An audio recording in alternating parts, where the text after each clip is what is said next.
¿Qué tal? ¿Cómo les va? Bienvenidas, bienvenidos a esta emisión de jueves de Debate 22.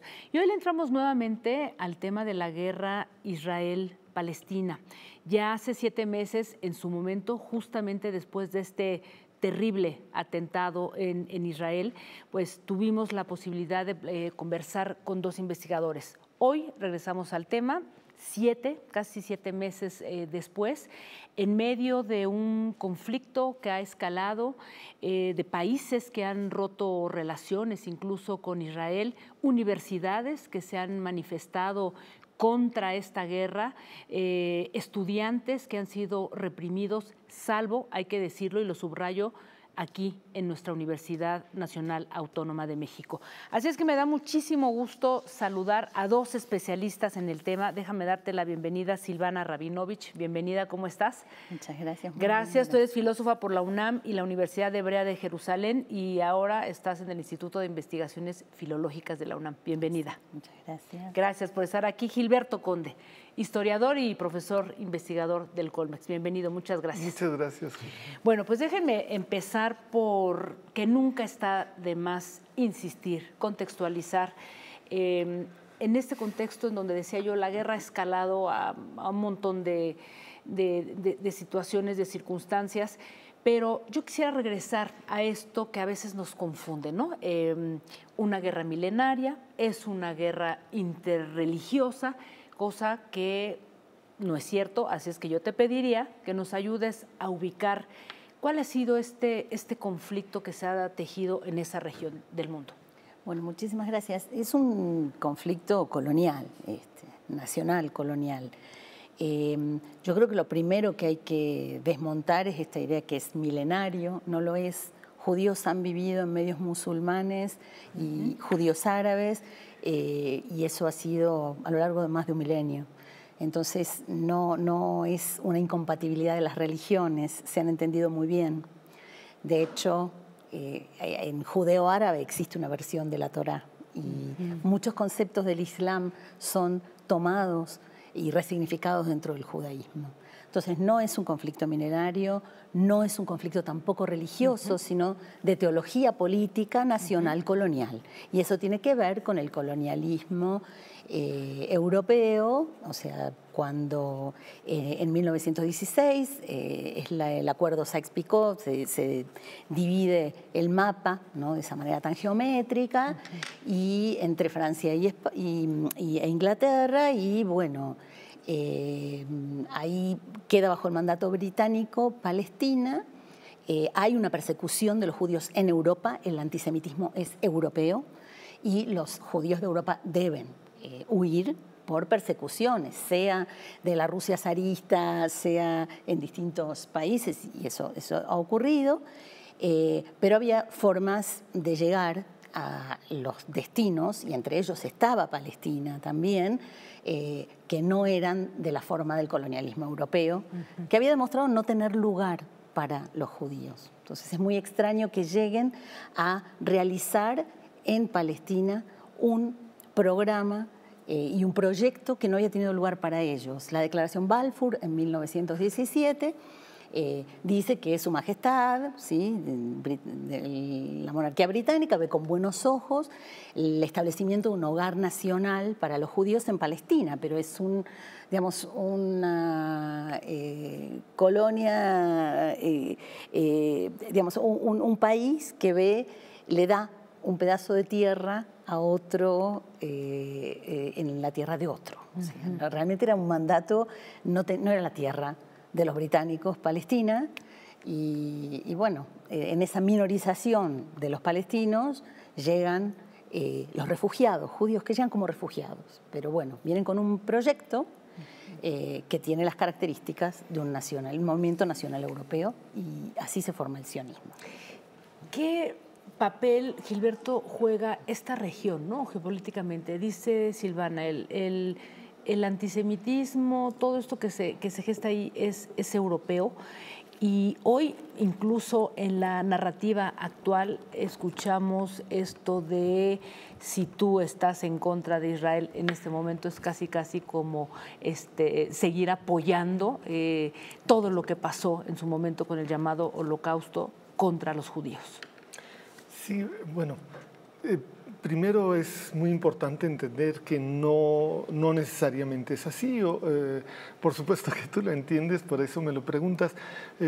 Pero hay que remarcarlo, porque es una narrativa predominante hoy. Sí, y muy peligrosa desde muchos puntos de vista, porque primero que nada se estigmatiza a quien critica atrocidades como el colonialismo, el apartheid, que es tener dos sistemas legales distintos para dos poblaciones, una privilegiada y una oprimida. Se justifican una serie de cosas y quien quiera que critique se le quiere estigmatizar como si fuera un racista, antijudío, etc. Y la mayor parte de las veces no es así. No digo que no haya casos, puede haberlos, pero la mayor parte de la gente no parte de eso. Y uno de los grandes peligros es que con ese discurso se cree una amalgama y se empiece a detonar precisamente un antisemitismo a raíz de igualar esas dos cosas, lo cual me parece sumamente peligroso, tanto para los judíos como para los que critican a Israel. Entonces es gravísimo, me parece. Ya. Ahora, este conflicto, el del 7 de octubre, bueno, más bien ese atentado, por supuesto, totalmente cuestionable, pero digamos que es como un punto de quiebre en lo que nos tiene hoy, ¿no? Discutiendo, y como decía yo, países que han roto relaciones incluso con Israel, o estudiantes insistiendo que se rompan relaciones con Israel. 7 de octubre, un atentado de Hamás que, retomo las palabras que decía en su momento el secretario general de las Naciones Unidas, Antonio Guterres, la violencia de Hamás no se dio en el vacío, ¿no? No es justificable, pero hay toda una explicación que me gustaría que pudiéramos escarbar un poco por ahí para llegar hasta este presente, Silvana. Bueno, en el año, me vengo mucho más para acá, en el año 2005, Ariel Sharon quita a toda la población judía de los asentamientos que estaban en la Franja de Gaza, a eso lo llama desconexión. Pasa a la historia como un hombre de paz, alguien que era realmente un halcón, pero bueno, así queda en la historia. Y Gaza entonces pasa, la Franja de Gaza pasa a ser un territorio completamente disponible para pruebas militares. La industria armamentística israelí es muy potente y tiene clientes de todo el mundo, incluido México. Bueno, no todo el mundo, hay algunos países que no, pero una mayoría abrumadora cuando uno mira el mapa. Y bueno, la Franja de Gaza pasa a ser el escaparate de esa industria cívico-militar de Israel. Todas esas operaciones que fuimos viendo, a partir de 2004 podríamos decir, pero muy, muy notoria fue la del 2008, Plomo Fundido, fueron las pruebas de esas armas que se venden al mundo como armas probadas, ¿no? Entonces, ese es el contexto, una población completamente sitiada, porque le llaman bloqueo. Yo volvería al término del sitio, ¿no? De las guerras donde no se puede mover la población ni por tierra, ni por aire, ni por mar, ¿no? Entonces, ese encierro en una población hacinada, porque hay 2.300.000, creo, pero el 90% son refugiados múltiples, o sea, refugiados que empezaron en el 48, digamos, con la Nakba. Hoy es el aniversario de la Nakba, 76 años, que posiblemente se fueron a Jordania, y después del septiembre negro se tuvieron que ir al Líbano, y después del Líbano se fueron a Siria, ¿no? Después del 82 en el Líbano, a Siria, y después llegan a la Franja de Gaza. Viven en barrios donde tienen los nombres de los lugares de origen, de esos lugares a los que fueron el 7 de octubre, que pueden haber sido de sus abuelos o de sus padres, ¿no? Estos milicianos que llegaron. Hay un contexto de encierro, de hacinamiento. Hubo durante todo este tiempo del estado de sitio un racionamiento calórico, ¿sí? Y de la electricidad y de todo lo que entraba a Gaza, una prohibición de hasta el cilantro estaba prohibido entrar en Gaza, ¿no? Entonces, cuando digo Gaza digo toda la franja, no solo la ciudad, bueno, es invivible eso. Era realmente una situación que mucha gente comparó con la del gueto de Varsovia, ¿sí? Uh-huh. Entonces, bueno, esto es una revuelta colonial. En el año 29, cuando hubo revueltas coloniales, un sionista que en ese momento renunció al movimiento sionista, que se llamaba Hans Kohn, un historiador, dijo: esta es una típica revuelta colonial y no le podemos exigir que respeten las reglas de la guerra porque no tienen un ejército, ¿no? Entonces, bueno, sí, es atroz, es muy violento, sin duda, pero bueno, la violencia estructural que precedió eso es añeja, ¿no? Lo primero que pensé yo el 7 de octubre es en Frantz Fanon.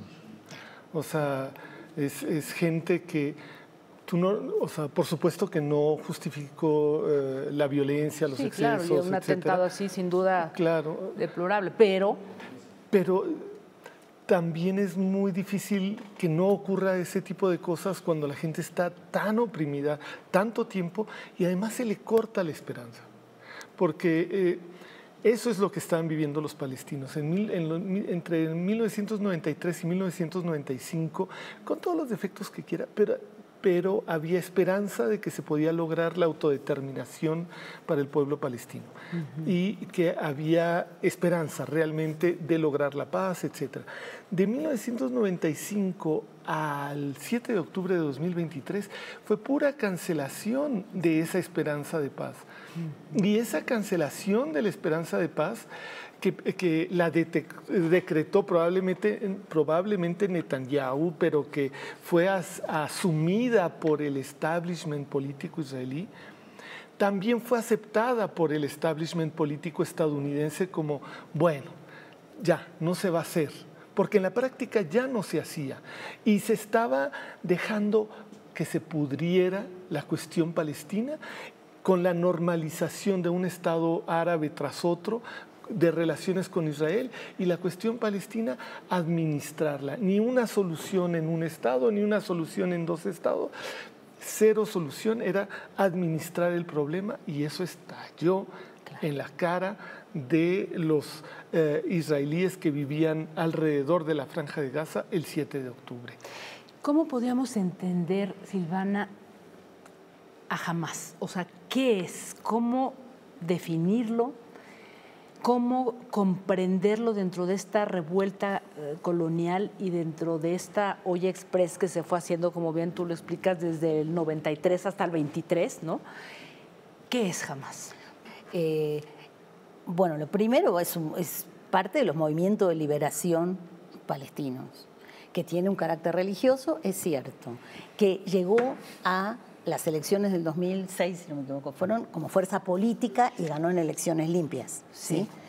Una fuerza extrema que ganó en elecciones limpias. En el año 2022, otra fuerza extrema ganó en elecciones limpias en Israel. Y un gobierno extremista se hizo cargo, ¿sí?, con esta figura de Netanyahu, que busca salvar su figura, busca salvarse de la cárcel por ladrón, como de lugar, y está dispuesto a sacrificar todo. ¿Sí? A sacrificar a su propia población también, porque por algo no negoció por la totalidad de los rehenes.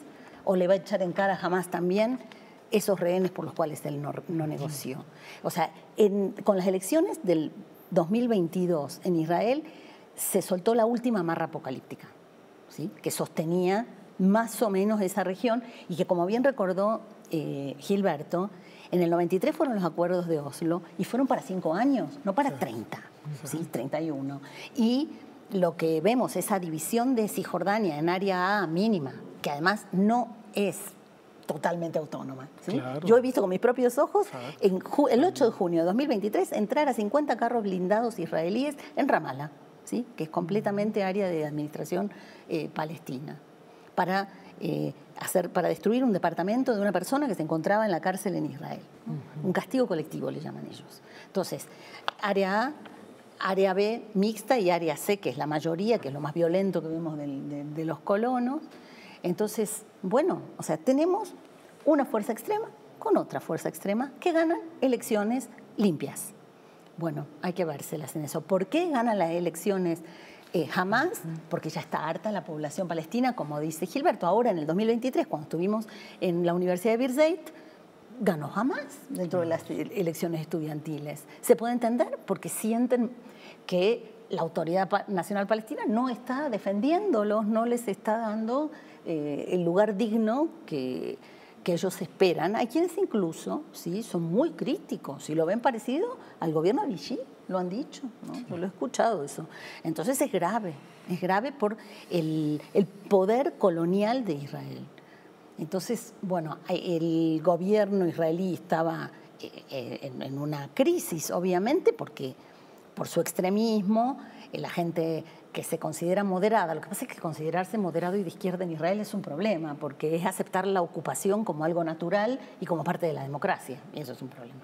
Pero todas esas manifestaciones que salían los sábados y que pedían la cabeza de Netanyahu, se pudieron aplacar gracias a esto que se ve hasta en las toallas de cocina, que dice "Juntos venceremos", ¿no? En todos lados aparece ese lema. Bueno, lo juntó por un rato. Y, ¿sabe? Para mí, y cuento esto nada más y me callo, al principio, cuando este ataque de Hamas, que se llama Inundación de Al-Aqsa, Israel responde con espadas de hierro. Pero ¿se enteran ustedes que muy rápido cambiaron el nombre y a esto le llaman la Guerra del Génesis? No. ¿Por qué?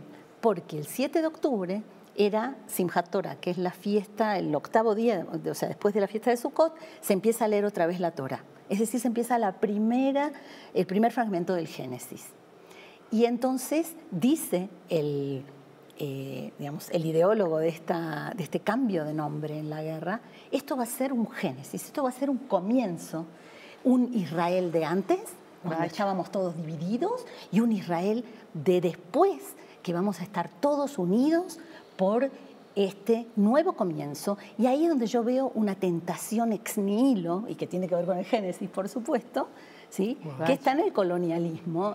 Bueno, eso es lo que tenemos. Pues complejísimo contexto. Sí. Déjenme hacer una muy, muy breve pausa porque ahora quiero regresar a esto que pusiste sobre la mesa, esta industria cívico-militar y todo eso que se gesta ahí en ese momento con Ariel Sharon, que de alguna forma pues ha quedado, como tú dices, un pacifista, ¿no? Bueno, vamos a regresar. Estamos conversando sobre la guerra Israel-Palestina.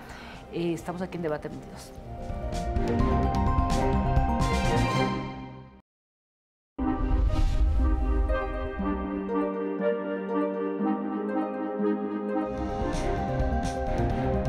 Frente a esas disyuntivas, no debemos olvidar que la verdadera libertad comienza con el respeto a quien piensa distinto a uno. Para conocer es necesario preguntar. Apoyar a las mujeres, apoyar a los grupos vulnerables a través del arte y la cultura es responsabilidad de todos. Cultura y activismo para eliminar la violencia de género. Bien preocupante socialmente, que es el tema del clasismo, del racismo, de la discriminación, y que la única vía es la educación. Debate 22. Temas como la gentrificación, expulsión, la discriminación cultural y los desalojos masivos, pues volvieron a la discusión pública. Aquí está como el reflejo de esta gran ciudad, de este gran pueblo. Son estas cosas las que nos llenan el alma, son actos de justicia.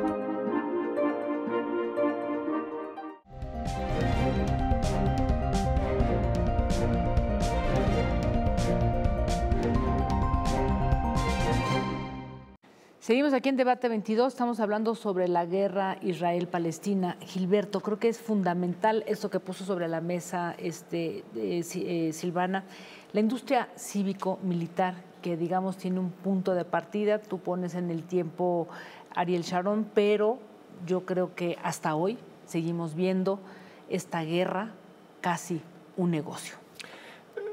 Conectando esto con la primera pregunta, probablemente, yo creo que desde el punto de vista de grandes potencias, antes el Imperio Británico, ahora Estados Unidos, Israel es muy útil porque se encuentra en un lugar clave en las comunicaciones, cerca de grandes fuentes energéticos. Entonces, para ellos desde la Declaración Balfour, ellos se compran esta idea de crear en la región un Estado, el Estado de Israel, que va a servirles de avanzada frente a un Oriente que entienden mal, lo consideran bárbaro, etcétera, ¿no? Y que hay muchas resonancias en los discursos de Netanyahu recientemente con esta idea, ¿no? Pero entre las diferentes cosas para las que le sirve a Estados Unidos Israel, además de tener ese baluarte, digamos, justo en el Medio Oriente, baluarte que le sirve para proyectar poderío militar, etcétera, también le sirve como un lugar en el cual hacer investigación y desarrollo de armas, de sistemas de seguridad, probar esas armas en la realidad con seres humanos reales, y hay una especie de simbiosis entre un Israel productor de esas armas, productor de esos sistemas de seguridad. Pegasus es parte de ese entramado, ¿verdad? Y un imperio estadounidense con sus aliados que ven en eso un elemento clave para su propia dinámica de producción de armamento y de producción de destrucción de humanidad, ¿verdad? Entonces, esto embona de una manera muy estrecha y es parte de lo que le da al Estado de Israel y a la burguesía israelí, porque pues simplemente es así, una fuente de ingresos más allá de las ayudas económicas, que también son muy importantes, y que ayudan a evitar que el Estado de Israel esté en números rojos permanentemente, ¿verdad? ¿Qué ha representado esta guerra en el mundo, o sea, geopolíticamente? Porque no generó los mismos detonantes, las mismas reflexiones, manifestaciones en universidades, ¿no? Como la de Rusia contra Ucrania, en Ucrania. Y aquí esto se ha tomado como un estandarte muy importante en muchas partes del mundo. ¿Qué significa? O sea, más allá de todo esto que vemos, o sea, en realidad es casi una revuelta contra llamémosle un Estado policíaco, ¿no? Represor global, ¿no? Militar, que de alguna manera a quien se salga del guión, pues hay una represión terrible. ¿Qué ha significado esto? ¿Qué significa hoy esto que estamos viendo, que además ha polarizado también una buena parte del mundo? Bueno, yo creo que estamos viviendo un momento, o sea, por un lado cayó cualquier careta que escondía un genocidio que estaba en curso. De abajo, en un momento crítico también, estamos en un momento en el que el sistema económico que descansa sobre la peor ciénaga que pueda haber, que es esta industria bélica, que va más allá de lo armamentístico, porque claro, lo que decía Gilberto, la alta tecnología tiene una función fundamental. O sea, nosotros en nuestro muro de aquí del norte, le digo nuestro, ¿no? Sí. Nosotros no lo pusimos, ¿no? Pero en este muro está el Bit Systems, por ejemplo, los radares, las cámaras, los drones, esa globalización de esta política que se llama el muro con mayúsculas, que es una política que detiene a mayorías empobrecidas para mantener y disque proteger a una minoría enriquecida a costa de estas mayorías que son despojadas de la tierra debajo de sus pies, y por eso tienen que ser refugiados, ¿no? Frente al muro aquí en México los recibimos, ¿no? A los migrantes que llegan porque les han quitado el suelo bajo sus pies. Y lo mismo, digamos, el tema del muro allí en Palestina. Hay ahí todo un negocio que tiene que ver con lo que decía también Gilberto, de una destrucción para reconstruir. Hay todo un negocio de la reconstrucción después de la destrucción. Hay socios en esta industria armamentística. Por eso Antony Blinken llegó a decir que hay países que se sientan a la mesa a comer y otros que hacen de menú, ¿no? Los que no quieren son parte del menú.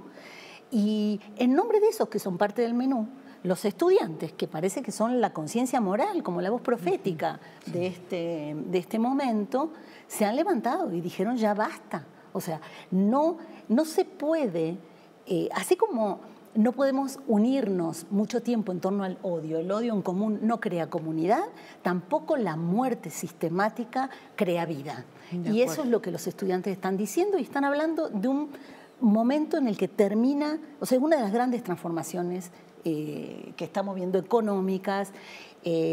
Yo recomiendo muchísimo una película que se llama The Lab, El Laboratorio, está en YouTube, de Yotam Feldman, y ahí se ve bien qué es lo que pasa con esta industria, que es cívico-militar, porque son generales retirados, ¿sí?, que siguen en toda esta industria, y bueno, los socios son los que votan en contra en la ONU, como vimos el otro día, y peor todavía, los que se abstienen, ¿no? Gilberto.